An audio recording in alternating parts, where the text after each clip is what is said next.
Hi guys, welcome back to Campbell's Freedom Farm. Well, we're gonna do a semi farm to table. The lamb we got from the store, of course, and the spices, but what we do have is juniper berries. Actually, we found these on a hike. Oh my gosh, the tree was full of them. It was beautiful.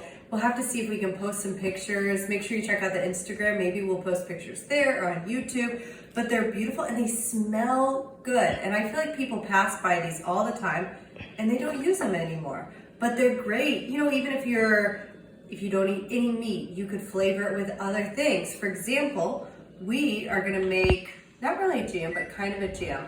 I would have loved to have the native persimmons to the US, but unfortunately I can't find those now. So if I remember correctly, this is the Fuji persimmon. I picked this one because it was squishy, so I thought it would be great for a jam.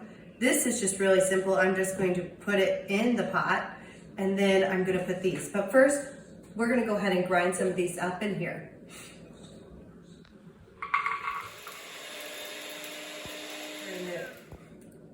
Okay, I went ahead and I just cut up quickly. You could smush this, you could blend it. I'm making it simpler and I'm gonna let it cook longer because I want it to infuse all the flavors.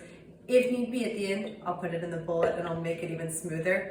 So I blended up a good handful, not even just a small handful. You don't wanna use a lot of this, it is strong. So for me, we're gonna show two different ways to make the lamb. One is with the juniper berry and one is a way that I've done many times. So for the one with the juniper berry, I want to actually put just a little bit. Now, if I had the mortar, the pestle, I would prefer to use that, but unfortunately I don't have one right now. But I'm going to put this directly in the persimmon, and then I'm going to put a lid on it. I'm going to taste later and see if I want to add honey. I prefer not to put sugar. I'd rather just use honey. Maybe maple syrup, but I would go with honey. Put a lid on this, let this simmer on low. If you need to add just a little bit of water, go ahead and do that. And you can use different fruit. For me today, I just thought persimmon seems like a good one to use. So we're gonna put this on low, and now let's go ahead and focus on this. Okay, so the first thing that you wanna do is score each of it. Mine's not perfect, so just go ahead and score all of them. All right, so we went ahead and I cut off both sides, even though it's harder on the other side. That way all the flavors get in there. I actually learned this from Jamie Oliver, which is a great one to use. Okay, I have pink salt and I have the other salt. So I'm gonna first put my salt on, and I'll go ahead and do the other side next. And I'll actually go ahead and rub this in, but let me first just talk about this. So I have my rosemary. I went ahead, because I didn't have a rosemary plant, and I got it where I can plant it, which is great. And for this, after I use the thyme, I put the stems in my tea. So the main difference that I'm gonna do between these two is one is gonna have cumin, which is really good actually. And then the other one, I'm gonna go ahead and just rub all of the juniper berries on both sides with rosemary, thyme, and both types of salt.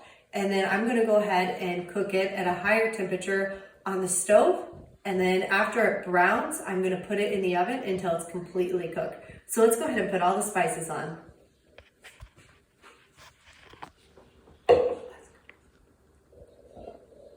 And I'll go ahead and put a big chunk, kind of a big chunk, because I really want it to absorb the flavor in. And they're both gonna have rosemary.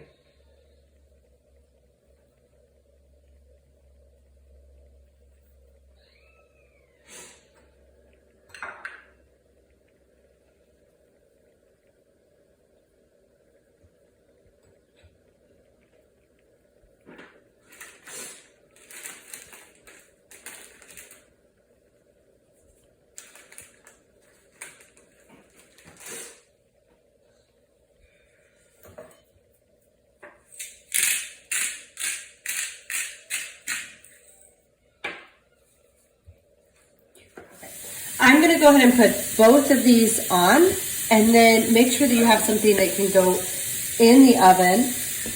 And let me tell you, you can really smell the juniper berries. So I'm gonna cook it until it gets crispy, and then I'm gonna throw it straight in the oven. And since lamb is oily, unless I see that it's heated, I'm not gonna add olive oil or any oil. So let's go ahead and get this started. All right, guys, we're all done.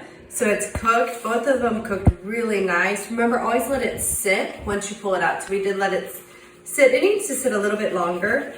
So juniper berries, they've been used in Europe and in North America. They're really good on all different dishes, not just meat, a variety of different things. And they actually have a lot of good benefits if you research that on your own. I'm not really gonna try too much of it right now because I kind of wanted to let it sit. But I will say, I did forget to tell you that I always put a little bit of cinnamon. Not an overkill, but a little bit. So this one's really good. And I feel like for each one, the one that has the juniper berry, you can taste just that slight hint of that juniper berry. When you chew it, the more, it's almost as if you're standing in the forest surrounded by juniper berries because it has that distinct smell. Well, please subscribe, like, and share. Huggy Bear would like his treat now too. And you can also prepare this for the holidays too.